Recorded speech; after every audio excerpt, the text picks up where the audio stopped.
This is it, people. This is what you've been waiting for. This is Everyday Celebrity Podcast. The podcast for everyday people with everyday problems, trying to find everyday solutions to accomplish everyday goals. Let's start the show.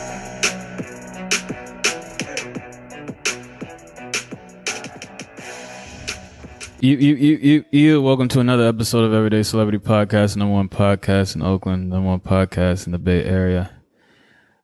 Today is a special night, like it always is. When I started this podcast, I wanted to talk to normal people in the neighborhood, in neighborhoods around the country, and there are a lot of interesting people that a lot of people don't know about, and one of those people is the person that I have today as a guest. When it comes to artists on the rise, when it comes to when you look at their art, you get Picasso vibes. When you think of models like gypsies, dark, sexy metal, like heavy metal, you know, Joan Jett, you think of Adriana. Welcome to the show. Thank you. Okay, so how was your evening today before you came here? It was great. I went to the beach, kicked it with my sister, some of our friends that we've known since we were kids. Yeah, like all women. Felt very empowering to be there with them. All women? Mm-hmm. It was. Was it planned that way? Yes, it was. Why is that? We had our first. We did like an event a few weeks ago at the marina, and we essentially realized that we had hella friends that hadn't met each other, and so we wanted to bring all our friends together, and so yeah. That's what happened. And we wanted it to be all like just women that we know that need to know each other to create a sense of empowerment and solidarity. So, yeah. And then we all made a group chat and then we were like, let's do it again. So, is everyone like an artist? No. I mean, like I would say we all are kind of have a part of us that just tends to advocate for social rights. I think that's like the link between us all. We're all mostly Bay Area, born and raised. So we kind of have that in common. But yeah, like my sister works for a nonprofit, housing rights. Sarah, one of her friends, is a teacher, and Karime just got her MFA, so in psychology. So yeah, all over the. Do you think it's weird when people? Well, not weird, but do you think people who are not people of color, do you think they feel awkward when they like try to fight for like people of color issues? What do you mean by awkward? Like, do you feel that, let's say white people, like white girls, do you think white girls feel awkward, or do they feel, do they feel awkward when they talk about or get questions asked about racial issues? So, because basically what they are basically what the questions that are being asked to them are about their own race. I think depending on the white person you're talking to, it'll be a different reaction.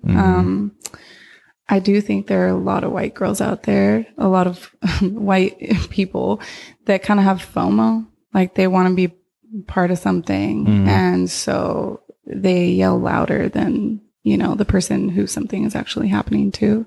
And, to a certain extent, like people of color need that because you want people who do usually have more power in a room to stand up and advocate for you because they have that space already. But I think there is a line and it gets crossed a lot. And it really just depends. It's so complex, you know. But I think usually I can, you know, I think usually you can tell someone's intent.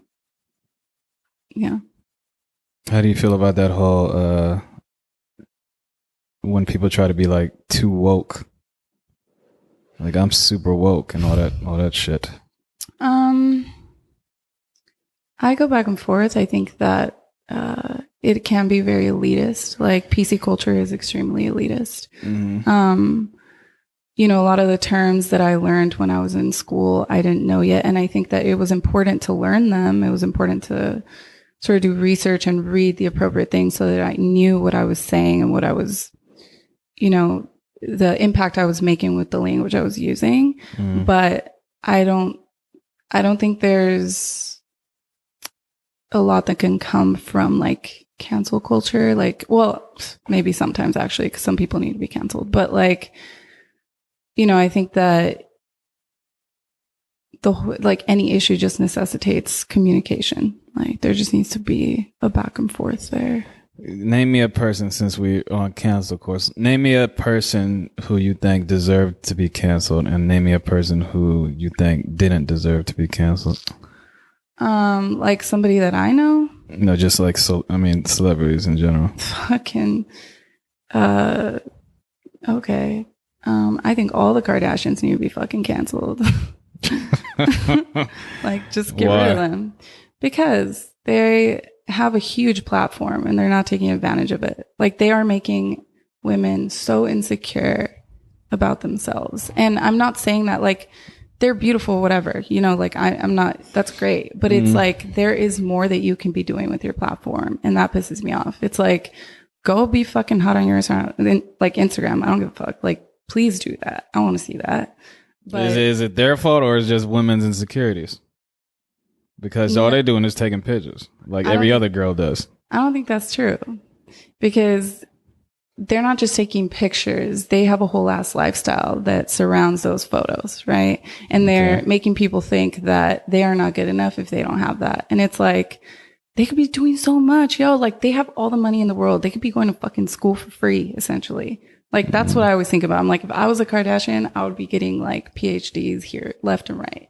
Like, would you though, if you're a billionaire? Why would you want to go to school? Fuck yeah. That's the, I mean, because personally, I love to learn. Like, that's, it keeps me going, it keeps me interested in like being alive. And I think that the one thing that has gotten in the way of that is like access to resources. And so if I did have the money, I would, one, give it away because I want there to be like, you know, less of a disproportion with wealth. But you don't think they donate? I'm sure they do, but they have so much that they don't donate enough. I don't think that there should be rich people. Like, you can have. You don't think there should be rich people, period? No. Like, no. Why, do you? Of course. I wouldn't mind. Because you want to be rich? Who doesn't want to be rich? Now, when I say I want to be rich, that doesn't mean I'm obsessed with money. Obviously, I mean, I own a business. And obviously, if you own a business, you want to make money. That's the whole point of, like, you need to make money to survive. So, obviously, after, you know, what was it? There was research done that after like 50, like, they did research on quality of life for people, and there was a certain limit where if you made more than like 50,000 a year, and I think since inflation it's probably 75,000 a year now or something, it doesn't improve your quality of life. It doesn't make you happier. You are across the board just average, either sad, happy, whatever the fuck.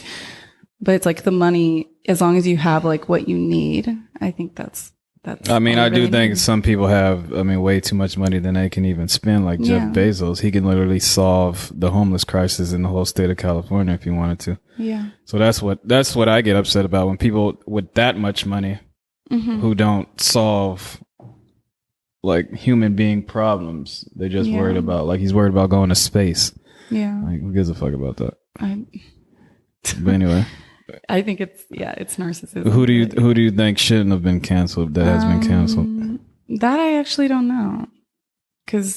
So you like cancel culture? You're all for it. I do and I don't though, because I think that sometimes it's like, okay, go ahead and cancel someone, but I want to hear the conversation between, like a real conversation, not just like a fucking one-way apology. Mm-hmm. And they just consider that to be like, oh, I addressed all the, the topic. Yeah. So therefore I'm, relieved of this. But yeah, I'm not with all the cancel culture because first of all, I believe in when someone's going to show you what they really say, that's who they really are. And then when people like the cancel culture comes in, then that's when they apologize. But they're not apologizing because they regret saying what they're saying or doing what they do. They're apologizing because they're losing money now. They're losing like sponsors and like getting like losing jobs and shit. So that's why they apologize. But they're not really sorry. Like there's been not a million, but there's been a few like celebrities who they dig up their old tweets and they're going on racist rants from when they were like 16 and they're now like 40 something. I'm like, first of all, you're 16. Like people can change when they're 16 to like 40, 49. Sure. And the fact that they get canceled because of that, and now they got to go through all this apology. Like, I mean, we don't need your public apology because you're not really sorry. Like, you're only saying sorry because you were caught. It's like when you're a thief, like when you get caught stealing. Oh, I'm sorry. No, you're not. You're sorry because you got caught stealing. Sure. Yeah, but I guess like at least cancel culture is bringing light to what these people are doing, right? Like it's, otherwise wouldn't be known, it would be hidden. I think it's important for people to like address things that they've done. Yeah. So what's your nationality? My dad is from Mexico and my mom is white. She's Irish and maybe Portuguese. She has no idea. How did they meet? They met in high school at Berkeley High. So they were high school lovers and stayed high school lovers? Not anymore, no. Oh, they're not together? No. Are they still alive? Uh-huh. Yeah. They're alive. You have siblings? I do. I have an older sister and a younger sister. And you guys are close? We are very close, yeah. Who are you closest to? I'm just close to each of them in different ways, Like my older sister, Ale, is somebody that I do everything with, know? And my younger sister, I have the same ease and comfort with her, but like she's a homebody, she kicks it at home a lot. And so when it comes to like doing stuff, I'm usually with my older sister, but I'm just as close to both of them. So you grew up in Berkeley? I grew up all over the place. I was born in Oakland, but raised in the whole East Bay. Like we moved around a lot. I think the longest we ever lived anywhere was in Richmond. Okay. Now how was growing up for you? Like in what way? Like how was your childhood? Was it was it traumatic? Yes. Yes, very much so. For real? Yeah. Tell me about it. Where to start? I mean, we were very poor. My mom had all three of us by the age of 20, 21. So very young mom. My dad was not a great dad. He wasn't very present. And was he abusive? He was abusive to my mom. And maybe neglectful to us. He was also an alcoholic. We grew up, like I said, the place that we grew up in the longest was Easter Hill. The projects in Richmond was the place we lived at the longest. And then after that, we moved like Richmond, Berkeley, barely ever Berkeley because it's too expensive. Pinole, Emeryville, Albany, Fairfields. I think that's it. Now, Oakland. Yeah. So when you were growing up, your parents were still together? Yeah. They broke up when I was in 8th grade, I think. What was your dad doing? Like for work? For work.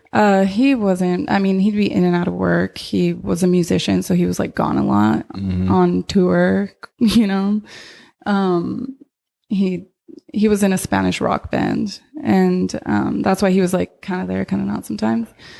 Was it La Bamba? No. No. No. That is not the only. Yeah, that's the only one I know. But he had random jobs, and then he'd kind of lose them, and then get another job. I don't know. What about your mom? She worked for Contra Costa College, so she was in payroll, and she like worked her way up the ladder. Yeah. She still works there? Not anymore. She's now at Solano Community College. Yeah. So when you were growing up, what type of girl were you? Were you like bad, rebellious? No, I was super shy and like very, very kind as far as I knew. Like everybody was always telling me I was a nice girl, and I hated that. Except recently I spoke to someone who told me that I bullied them, which was a huge surprise to me because I always thought I was the one that was being bullied. But I guess maybe everyone is bullied, you know? What about in high school? Were you the same kind girl? I mean, in high school, I was just so shy, you know, and like my mom was extremely overprotective because her childhood was so fucked up. So she like kept us in a bubble. Like she didn't let us out. She didn't let us hang out with our friends. Like the only time I had social interaction was when I was in school, and we were usually in class, you know? Was your mom religious? Not really. No. Like we went to church a bit when we were younger because of my grandma, and my mom liked to claim she was religious or at least spiritual, but no, not really. So what high school did you go to? I went to Berkeley High, and then I transferred to Albany High. Albany High. That's like that's a good school, right? Isn't Albany known for like their school system or whatever? Yeah. So that's the one thing my mom, like, so when my grandma got here from Mexico, so like, my dad didn't move here till he was older, but like my grandma got here from Mexico. She got like a Section 8 house in Berkeley that she still lives at. And so we were able to use that address to go to Berkeley School District schools. And so, that's how we were able to like stay in Berkeley schools. And then my mom started, when she divorced my dad, she started dating someone who lived in Albany, and we moved in with him, and we were able to use his address to go to Albany High. And yeah, I guess it's considered a better school. It's a small city, 1 square mile, a lot of money there. Yeah, I hated that school. Did you grow into your sexuality in high school or no? What do you mean? Because you said you were shy and shit. Were you getting a lot of attention? Are you wondering if I was having sex in high school? No. Were you getting attention, like a lot of attention in high school from the boys? Yeah, that was happening in middle school. I think the first time I remember boys talking about my body was when I was in first grade, you know? In first grade, what was they saying? You had a fat ass in the first grade? That's what the photo they drew of me said. Yeah. Damn. But yeah, that started young.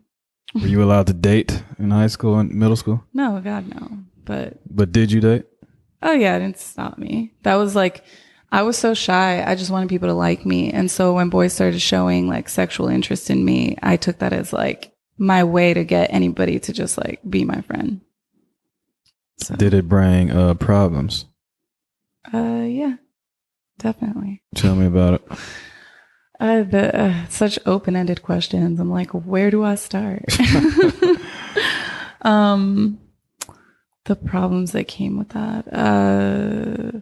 I was very insecure. A lot of, I want to say like hooking up with boys and men like made me more insecure because they would like criticize my body, and I thought I wasn't good enough. So that sort of, created its problems in the future. And now,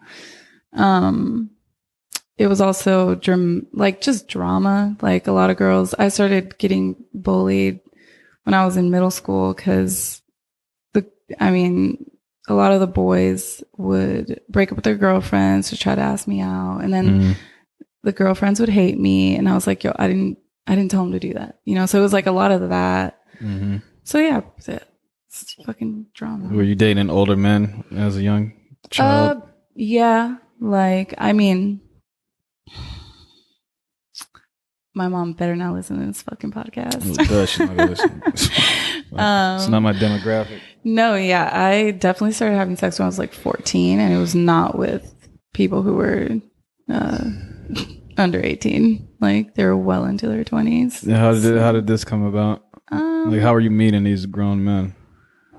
My older sister, who is not that much older than me, she was also probably like underage at the time. She is like a year and a half older. She was dating someone who was like in his early 20s, and we would go kick it with him and his friends. And that's how I started to like, you know, just get in with like a sketchy ass crowd. Yeah. Was this like I lost my virginity to like a 30-year-old type shit? Yeah, I don't even remember his name. I don't know. But you know he was old. He was older. Yeah, I mean That's who you lost your virginity to? I remember. Yeah, I think he was like 23, and I was 14. Yeah. Did you feel like in the back of your mind, like I can't believe this grown man is like doing this with me, and I'm young?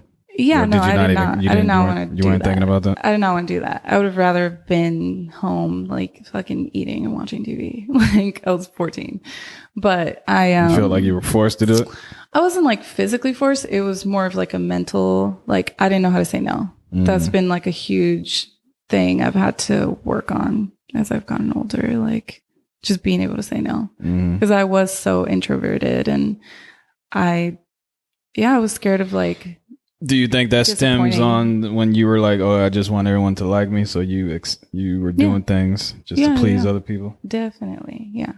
And then like I thought, you know, after that there would be, you know, they somehow had some kind of like obligation to me, but no. So you never saw that guy again? No. After the first time that happened, did it make you... You know how some women, after they have sex for the first time, it makes them like, shit, I want to do this all the time now. And then other women are like, oh, I don't never want to do this. So they go years without doing it again. No, I was more like, it like kept happening after that. It was almost like self-destruction, you know, like I think I was very insecure, and so I just kept doing it. Like I don't think I was registering how much it was affecting me. Yeah. Are you still an insecure woman today? I mean, I think I'll always have insecurities for sure, and depending on how I fucking feel that day, or if I'm on my period, like I might feel more or less insecure.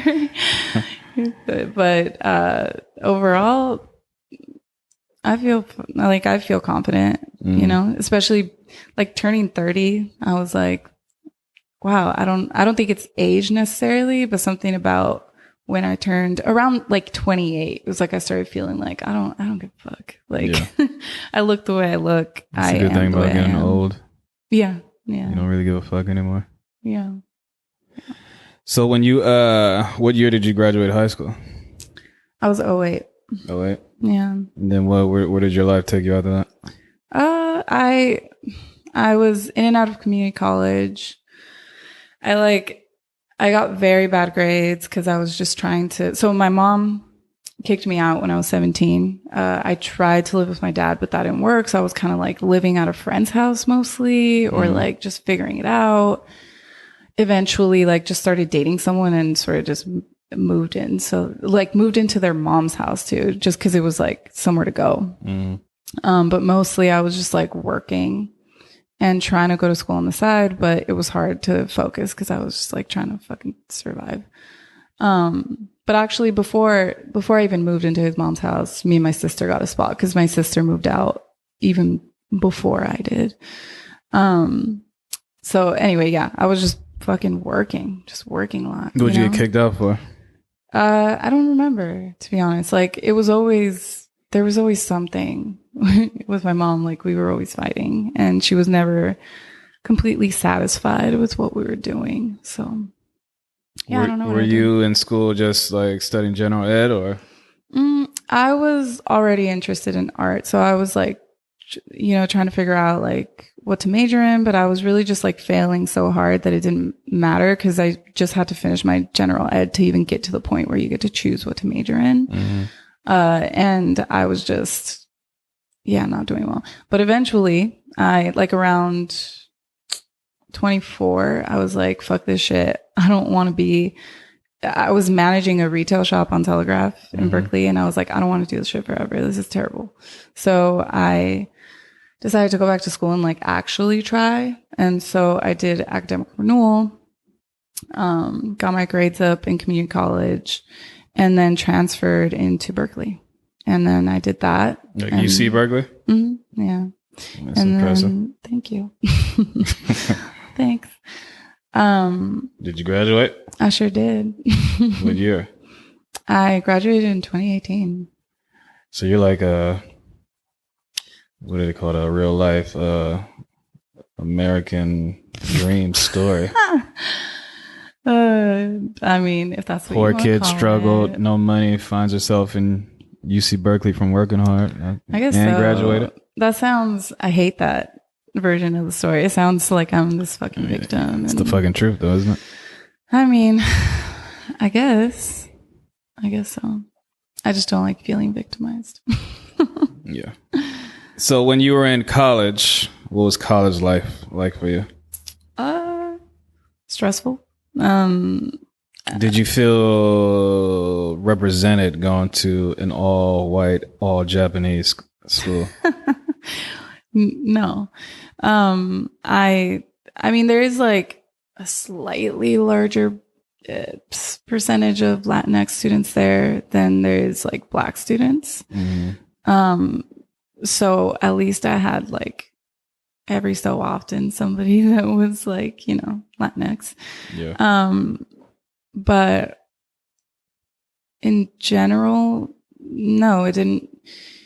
How do I explain this? There was like moments when it felt like a safe space. But generally, no. Like, I think most of my professors were very elitist. They would acknowledge issues, but it was in that way that fucking Berkeley does, like that Berkeley culture where it's like, we're not racist because we are informed. And it's like, nah, like there's a power dynamic that's already in place. Like, you can't help it. Like, you walk around Berkeley and they have a shit ton of, like, every picture that they have on all these walls in these buildings are old white men and women. Yeah. From back in the 40s and 50s. Mm-hmm. Now, I'm not saying every white person is I do say that, but that's not why I'm saying that. But back in those days, when you think about what was going on in the world, it's pretty safe to say that the average white person was not a good person back in those days. Yeah. But anyway. I mean, yeah, whenever I see that a business was established in like 18 something, early 1900, whatever, I'm like, I'm already judging you. They just started changing the names of buildings because, the whole cancel culture made them change the names because all these buildings are named after like racist people. Yeah. And I mean, it's not even like just what you see on campus. It's like what you're being taught, what you're reading. I had one professor that actually he wasn't even a professor yet. He was a graduate student, but he was like, had been doing his PhD for almost like 7 years or some shit. And he taught a summer course I was in, and he was like the only one that was like, he had a way of making the class like very accessible, and he gave us a space to like talk about what it really felt like to be there. And I don't think I ever had that other than that class. Mm-hmm. So, yeah. Did, you didn't join any like sororities or anything, did you? No, fuck no. Okay, good. About to say. All right. So after you graduated from Berkeley, What happened? I graduated from Berkeley and did not have money. I was with my ex and we were trying to find somewhere that was cheaper to live. So we moved to Oregon for a year. So I lived in Eugene for a year, but I actually didn't even make it a year. I was there for like 10, 11 months. And I moved back before he did because I was like, I can't handle this anymore. This is terrible. Like, I just want to go back home. Why didn't you like it? Fucking Oregon is a very specific type of like racist. Like they don't want to talk about difficult issues at all. Like it's like even the people of color there that I would try to be like, hey, do you like relate to the shit that's happening? It was like, no, they don't want to talk about it, you know? And I remember meeting this guy. It was rare to meet someone that like wasn't white there. It's just rare. I was also in Eugene. Eugene is their college town. So if anything, there would have been maybe a little more diversity there. I don't know. But other than that, it also felt like there wasn't a lot of opportunity. Like if you want to do something, you're going to do it, but it's going to stay at like a very, very local level, like almost to the point where you're just kind of doing it on your own. But I did also learn a lot while I was there. I was really, and still am, really into fashion design. And my goal while I was there was to teach myself how to sew. And I did that. And I like interned for someone and helped them upcycle used clothing and shit. So like that was chill. Okay. But yeah, I mean, if somebody wants to accept the challenge of going to Eugene and fucking waking people up over there, go for it. So you left after 11 months and came back to Oakland? Mm-hmm. Yeah. I moved back in. Well, actually not back in. I moved in with my sister because she'd been staying at a spot in Oakland for like a few years and her roommates had moved out. And so I moved into one of her rooms. You majored in art at Cal? I was a rhetoric major and I minored in art practice. Okay. Yeah. So when did you start painting? Well, I've been painting, drawing since I was like a little kid, but it was always like in and out, like if I had the time, and materials. And then I will say like the few classes I did get decent grades in when I first left high school were my art classes. Cause actually they were fun to me, you know? And yeah, I've always been doing it, but I didn't really start. When I was at Berkeley, I had access to a studio. So, and I think I spent more time there than the people that were like majoring in art, you know, because it was dope to have like that much space. But yeah, I really, really have been leaning into it the last like 2 years now. When did you realize that, oh shit, like my paintings are like worth thousands of dollars and people are willing to buy these shits? I think I still haven't realized that. It's a work in progress. Yeah. So when I look at your paintings, right, I get like dark, and you can tell me if I'm wrong, but like dark, cause you paint a lot of like body images, right? But they're like dark, like,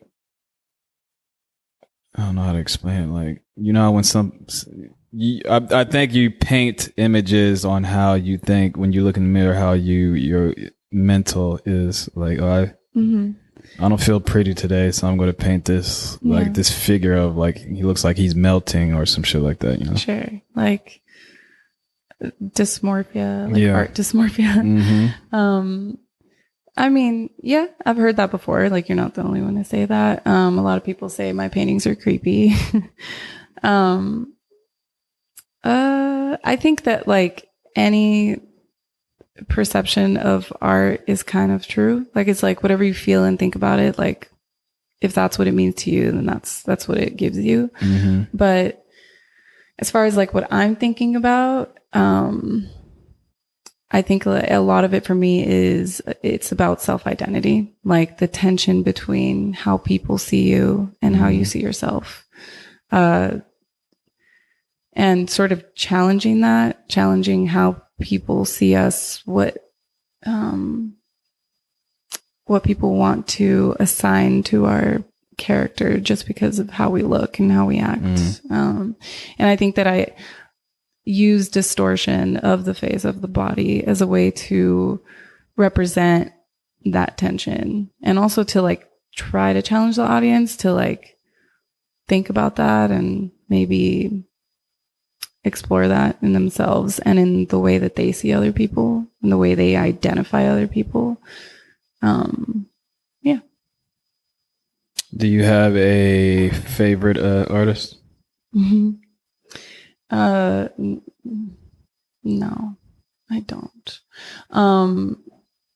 There are a few that I like a lot, though. I mean, like Faith Ringgold is dope. There's some more contemporary artists. I'm so bad at remembering names. Some really cool like portraitures coming out right now.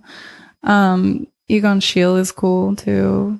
I mean, his portraits are amazing because they're so simple. Like he hardly uses anything, and he can get so much emotion out.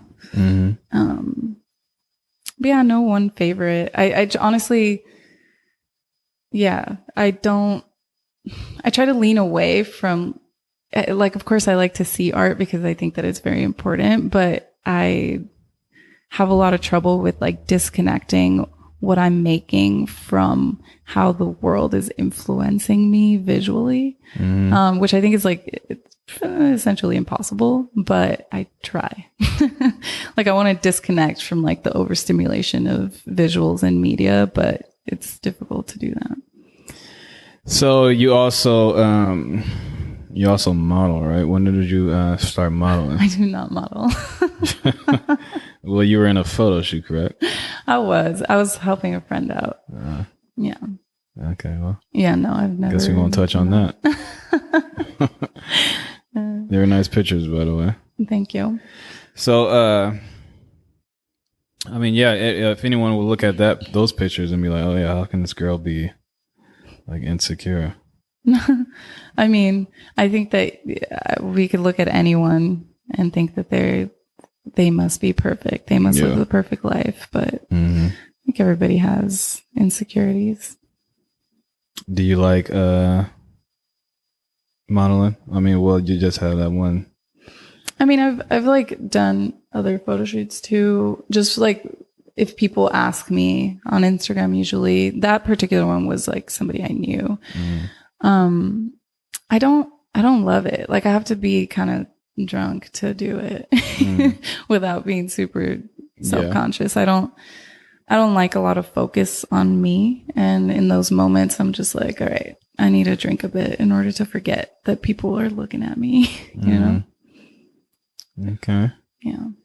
When you started painting, like what's the first thing that happens?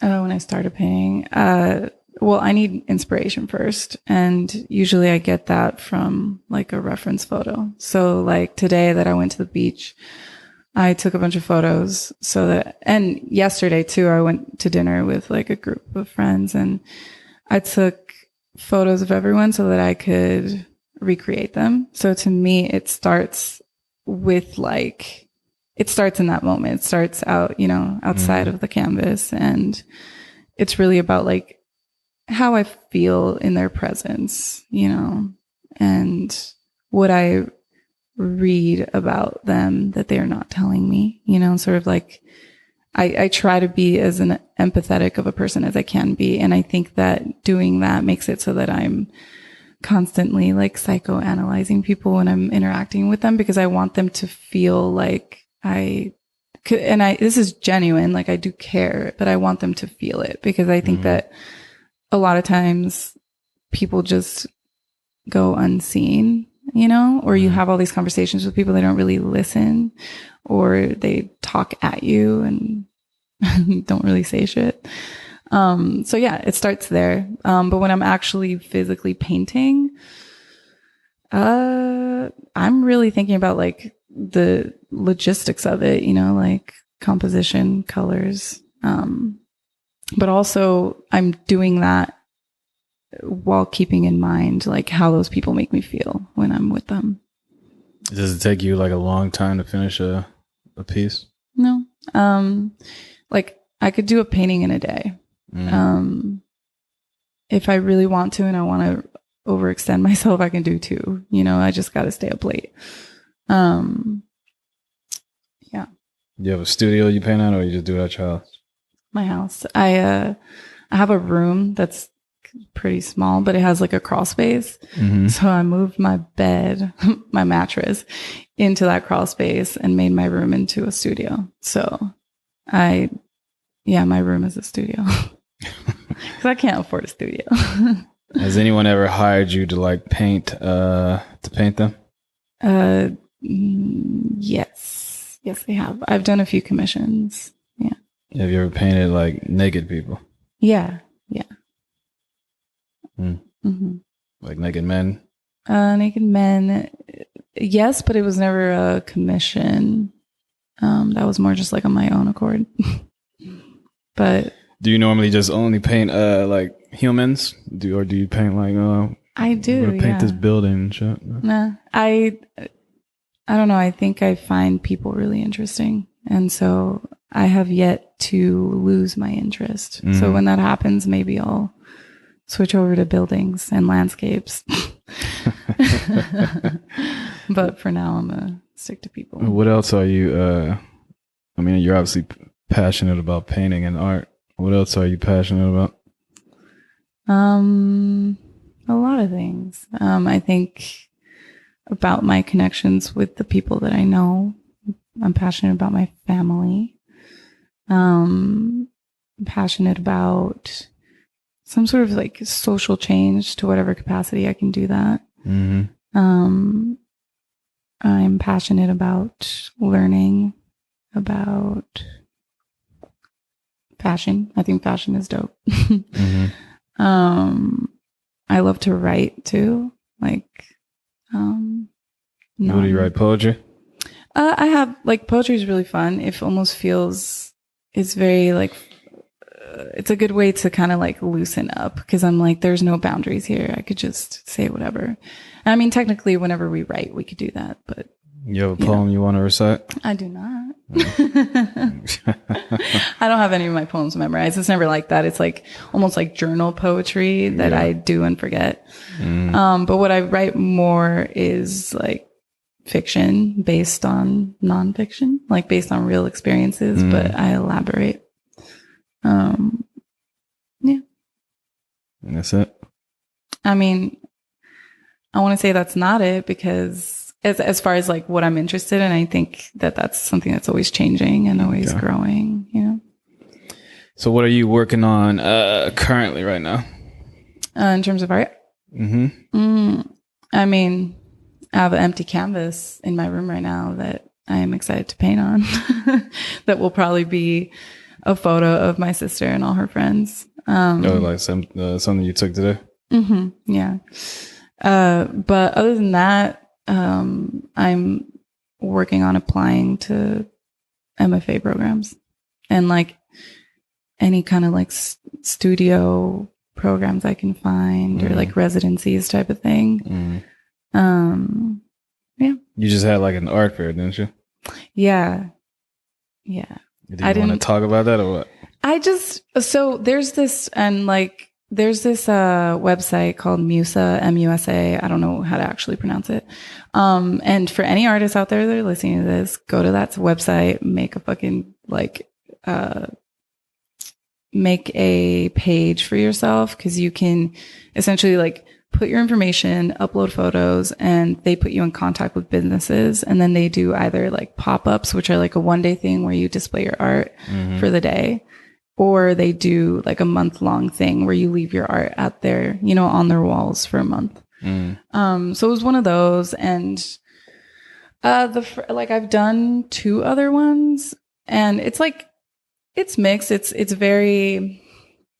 kind of a lot of work, like you have to take all your stuff there. You have to like mingle. And I don't love that part about being an artist, you know, like I'm very, like if it was up to me, my personality, my person, my name would not be attached to my art. I would rather just be like, you know. Well, I think that's pretty normal when it comes to artists. Yeah. They're very introvert. Like, yeah. Basquiat, he wasn't trying to mingle with nobody. Yeah. Fucking, wasn't it Van Gogh? Wasn't he like crazy too?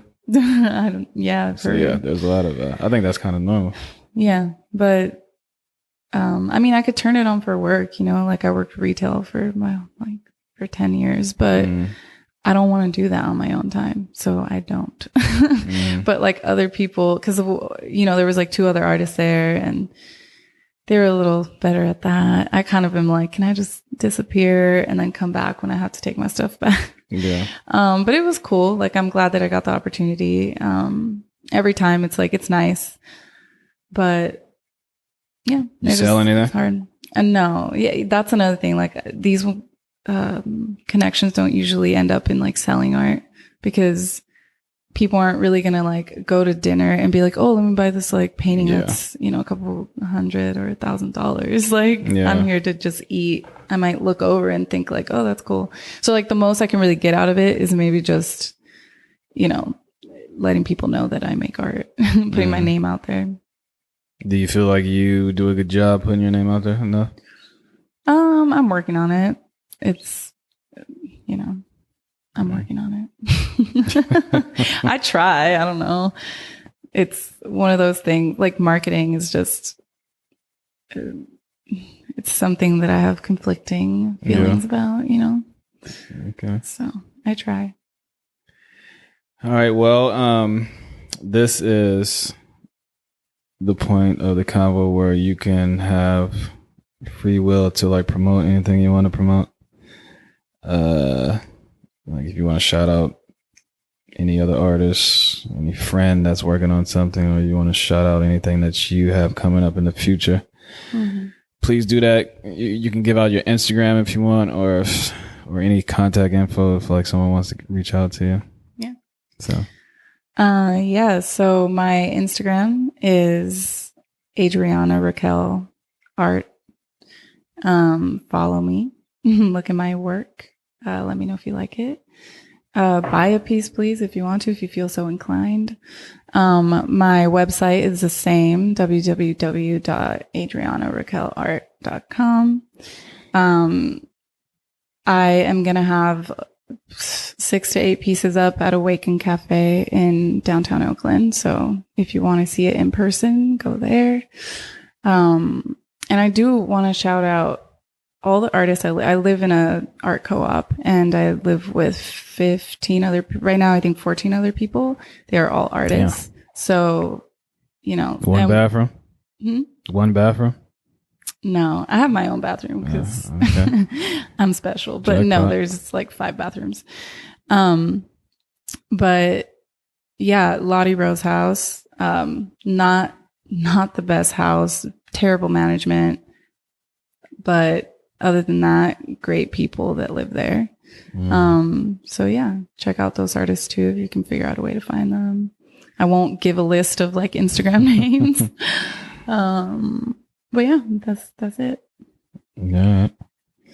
Well, Adriana, thank you very much for coming on Everyday Celebrity Podcast. Like she said, everyone go to her Instagram and follow her, support her, and also if you have the means, purchase a painting because they are dope. And then you never know, 20 years from now, it might be like a Banksy piece.